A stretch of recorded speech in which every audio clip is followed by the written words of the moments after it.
protect our kids from gun violence, our planet from climate crisis that is the existential threat. And I will keep fighting for my cancer moonshot so we can end cancer as we know it, because we can do it. And I'm going to call for Supreme Court reform because this is critical to our democracy, Supreme Court reform.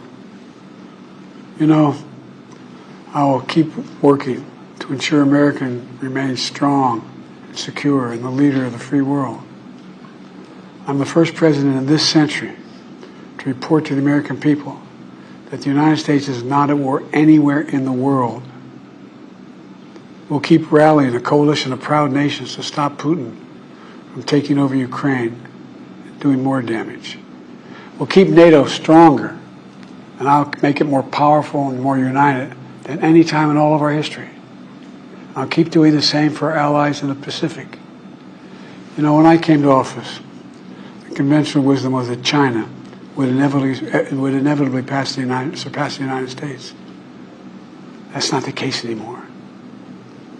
And I'm going to keep working to end the war in Gaza, bring home all the hostages, and bring peace and security to the Middle East and end this war. We're also working around the clock to bring home Americans being unjustly detained all around the world. You know, we've come so far since my inauguration. On that day, I told you, as I stood in that winter, we stood in a winter of peril and a winter of possibilities. Peril and possibilities. We're in the grip of the worst pandemic in the century. The worst economic crisis since the Great Depression. The worst attack on our democracy since the Civil War. But we came together as Americans, and we got through it. We emerged stronger, more prosperous, and more secure. Today we have the strongest economy in the world, creating nearly 16 million new jobs, a record. Wages are up. Inflation continues to come down. The racial wealth gap is the lowest it's been in 20 years. We're literally rebuilding our entire nation, urban, suburban, rural, and tribal communities. Manufacturing has come back to America. We're leading the world again in chips and science and innovation. We finally beat Big Pharma after all these years to lower the cost of prescription drugs for seniors. And I'm going to keep fighting to make sure we lower the cost for everyone, not just seniors.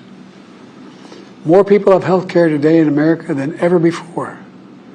And I signed one of the most significant laws helping millions of veterans and their families who are exposed to toxic materials.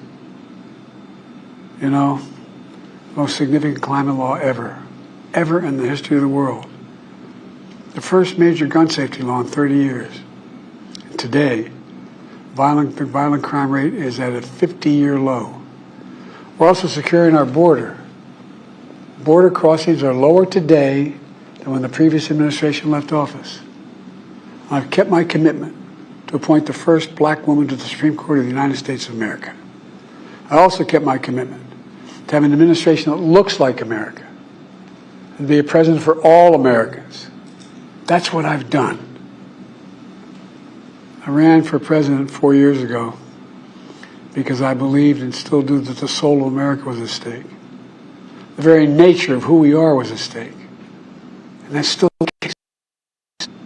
America's an idea. An idea stronger than any army, bigger than any ocean, more powerful than any dictator or tyrant. It's the most powerful idea in the history of the world. That idea is that we hold these truths to be self-evident. We're all created equal, endowed by our Creator with certain inalienable rights: life, liberty, pursuit of happiness. We've never fully lived up to it, to this sacred idea, but we've never walked away from it either. And I do not believe the American people will walk away from it now. In just a few months, the American people will choose the course of America's future. I made my choice. I've made my views known. I would like to thank our great Vice President Kamala Harris. She's experienced, she's tough, she's capable. She's been an incredible partner to me and a leader for our country. Now the choice is up to you, the American people. When you make that choice, remember the words of Benjamin Franklin hanging on my wall here in the Oval Office. alongside the busts of Dr. King and Rosa Parks and Cesar Chavez.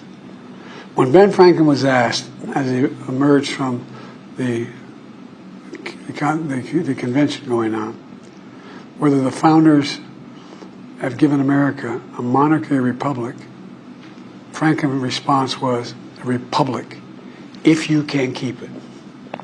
A republic, if you can keep it. Whether we keep our republic is now in your hands. My fellow Americans, it's been the privilege of my life to serve this nation for over 50 years. Nowhere else on earth could a kid with a stutter, from modest beginnings in Scranton, Pennsylvania, and Claymont, Delaware, one day sit behind the resolute desk in the Oval Office as President of the United States. But here I am. That's what's so special about America. We're a nation of promise and possibilities, of dreamers and doers, of ordinary Americans doing extraordinary things. I've given my heart and my soul to our nation, like so many others. I've been blessed a million times in return with the love and support of the American people. I hope you have some idea how grateful I am to all of you. The great thing about America is here, kings and dictators do not rule, the people do. History is in your hands. The power is in your hands. The idea of America lies in your hands. We just have to keep faith. Keep the faith. And remember who we are. We're the United States of America. And there's simply nothing beyond our capacity when we do it together. So let's act together. Preserve our democracy. God bless you all. And may God protect our troops.